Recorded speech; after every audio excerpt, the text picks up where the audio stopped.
Hey, what's up guys? Doing a quick little video today. I need to install some latex tubes into my race wheels because I destroyed the last ones as I was getting them off of my TT tires because those tires were really tight. So as I was using the lever, it basically kind of ripped, I didn't rip a hole in it, but basically it did some damage to the tube. So had to order up new latex tubes, and I'm going to install those on my road racing wheels because that's my preference. I like using the GP 5000 traditional clinchers because they have really good grip and they're pretty durable for road racing or draft legal triathlon.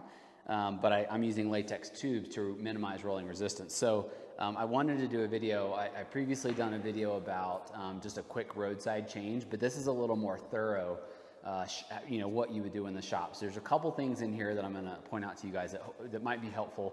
And again, just kind of best practices, if we will. But I also ordered this cool stop tire bead jack. So these GP 5000, the clinchers, I can put them on the rim with just my thumbs. But I know some of you guys are kind of struggling with that, so just want to, we're going to give it a test today. And the benefit here is that you're not using a tire lever. As you can see, it goes on the rim, attaches to the side of the bead of the tire, and then kind of pulls it on. I'll show you how it works. I haven't used it before, so this is my first time using it. But the benefit there is that you don't have a tire lever poking into and jabbing the inner tube as you're trying to leverage the tire onto the rim. So that's the benefit of this, is it reduces the chance of doing damage to your tube as you're installing a tire that's really tight. Again, the best method is always just to use your thumbs and roll it on there if you can, because anytime you can go tool free, that's the best, obviously. But then there's a couple other things that are going to help. So these are the Silka latex tubes, which are made by Vittoria. And then as you can see here, they come with a valve extender. So I have 66 millimeter rims. So this is a 40 millimeter valve extension on a 42 millimeter valve. So I'm going to show you how to take this core out, and let's go ahead and start that right now. So to do that, I'm going to try and give you a good close-up here. This is a lot of times packages will come. There's different versions of this, but this is basically just a valve tool. So I just stick it over, just kind of find the, oops, not there. You'll see there's a little flat, there's a little flat section. If you look at it real close, it's round on one part and flat on another. So I'm going to stick it on there so where it fits, and then literally it's just finger tight is all we want. Then I'm going to start to twist that out, and I feel it kind of give way. And I can finish the rest with my fingers. And that's what a valve looks like. So see if I can get some focus here. That's what a valve looks like there. So you can see how it works, okay? See how that opens and shuts. And there's a couple of little black O-rings in there. So now this is just an empty tube. Now what we're gonna do is I'm gonna take the valve extender, and again, you can't see that on video, but there's a little black O-ring here, a little rubber piece. I'm actually gonna put a little saliva on that so it's wet and not sticky. And then this way I don't have to use any plumber's tape or anything like that. I can literally just kind of put it in. Now I take that same tool and I kind of just wind it around. And again, just getting this finger tight. So that's pretty snug. And that's, again, just kind of finger tight. Now, reinstall this valve in the top of the tube. Again, just putting a little saliva on that so that it's nice and fluid, doesn't stick to anything, it doesn't tear. And then just going in reverse, taking that little hole that you see there, sliding it over the top so that it can tighten the valve. And that's about finger tight right there. Now that is a valve extension installed. So that way the valve is on top. And it's really easy to work and use and install in your tire, and it should now fit in my 66 millimeter rims with about 1.5 centimeters sticking out. So how we're going to do that, and this is the other part of, as far as installation, it's critical really of using baby powder. So I powder the tubes, and then also there's already a layer of baby powder inside of this tire because I've used them previously. Had I not, I would grab some baby powder off my bench and literally just coat the entire inside of the tire.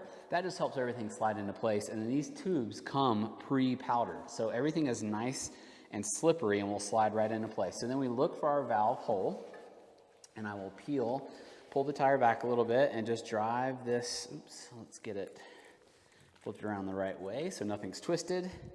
And then just drive that valve right down the middle, and there you go, see it coming out. And at this point, back up a little bit for the frame, I kind of like to lay the tube in the tire, make sure it's not twisted. Now I see a little twist down there at the bottom. I'm going to make sure I untwist that, and this is where it's originating from. So I'm going to untwist that portion there, and then everything's kind of laying in there straight. Now this is where it's critical, where you start with your fingers and you're going to work around the outside, because if you start going this way, it's going to undo as you go. So you got to work away from it. So I always push the valve in just a little bit so it's not getting pinched in between the rim and the bead of the tire. Just make sure it's clear, and then just get it started. And then we feed the inner tube into the tire before we roll it onto the rim. And then to make life easier on us, I'm going to come back up top, and I'm just going to pull the tire and make sure it's seated in the middle, kind of where the depth of the rim is, so we have as much working material as possible to help get this tire onto the rim. And so this is, you can kind of see, this is where the problem comes in, when this inner tube is kind of sticking out, because if you start to use a tire lever and leverage it on, that's where you run the potential of poking this inner tube with the tire lever as you're prying things on. So this is where traditionally I'll just use my thumb. So let's see if I can kind of tuck this in there and get to there. So I'm kind of holding in place as I work around. Okay, now I feel like, so there's kind of where we are. Okay, so at this point I can usually use my thumbs just to push it all the way on, but let's test out this tire jack. And here's how it works. On the back side, so this is the side that is not on the rim. So on the back side, I'm putting that on the top of the rim, and then I come underneath and just close this in where on the bead. So if you can see that, I'm just putting it underneath the bead of the tire, and then I'm going to hold one side of this side with my thumb, and let's just kind of pry it on. And I can see the tube sticking out a little bit, and it kind of makes me nervous. So let's see. Yep. Okay, you guys can see that. So you just pry a little bit at a time. Oops. I want to get it on the back side of the rim there. Make sure to keep downward pressure, because I wasn't doing that.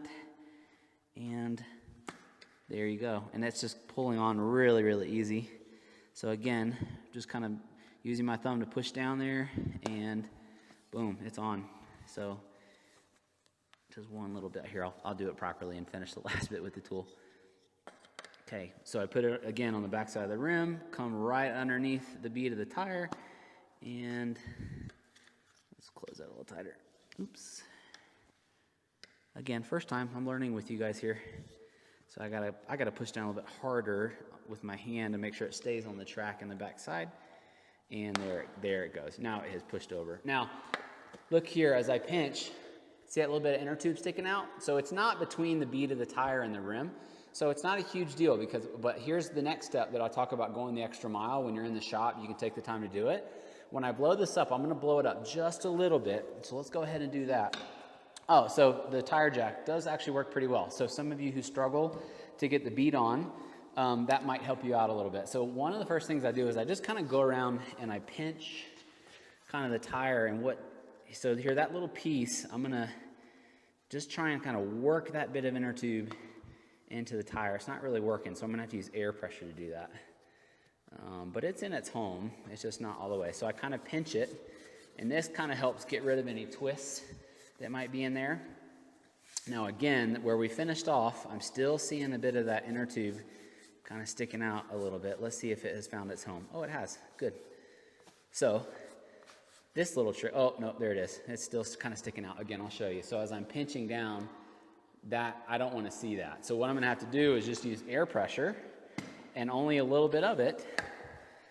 Oh, let's put the valve nut on.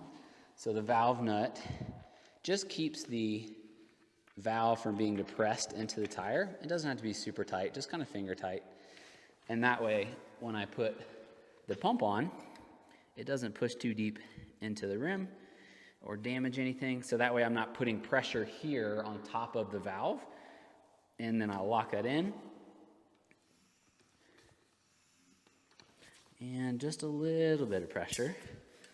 Let's make sure my valve is open. Seem to be struggling to get air in there. And again, this isn't, yeah, there we go. Better airflow this time. Okay, so now I am at 20 PSI. So here's the other part that I do when I'm in the shop is I take it and I literally put some downward pressure on it and I just roll it. And I do a full revolution 2 or 3 times. And this just kind of helps things find their home. And if there's any twists in there, they get untwisted. If anything's not really installed fully, that kind of helps. And so then once I do that, I let all the air out of it.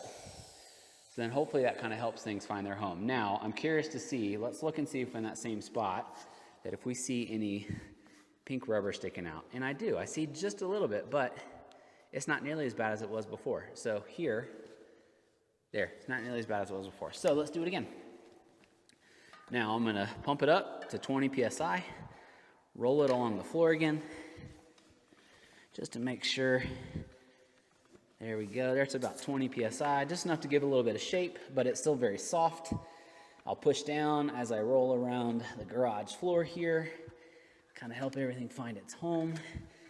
Now I'll spin it, and I'm looking for anything that's really out of place. Now it's not fully pumped up, so you might see some slight variation, but that looks pretty good. I see a little whoomp, whoomp, whoomp, whoomp in there. Let's see if some more tire pressure, I'll tighten this valve nut up a little bit more. Let's see if some more tire pressure helps the bead pop into place fully. And if you hear any popping, that's okay, it's normal. It's just the bead finding its way onto the rim in the proper location. So I'm gonna pump this up to 100 PSI now.